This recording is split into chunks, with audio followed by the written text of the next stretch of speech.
الصناعة ديال الطاجين بالمغرب وبالضبط بالوجه بسلة تعتبر واحد الصناعة فخارية قديمة ومعروف بها المغرب، وما يكونش الطاجين في شي بيت مغربي.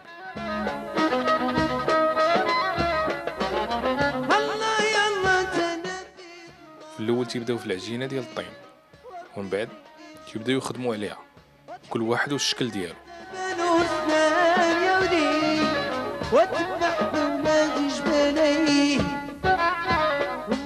ماشي غير الطاجين اللي تيصاوب، ولكن بزاف ديال الاواني والديكورات اللي تتصنع من هاد الماده ديال الطين. ولاد الحموريش وجيبوا لي الكحل وسال لي العقله ومخلوط لي الدجاج زار البويا حشاج وبرادي بعد ما تيصاوبوه تيديوه الفران باش يشد راسو وعلى واحد الدرجه ديال الحراره عاليه.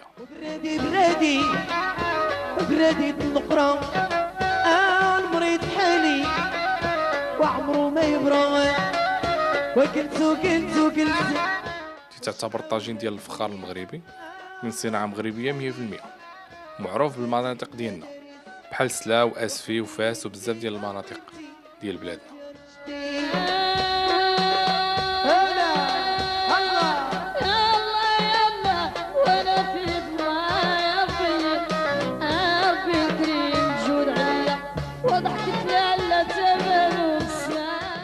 الطاجين المغربي ضروري ما تلقاه في البيت، وضروري ما تيوجدوا فيه الاكلات الشعبيه ديالنا.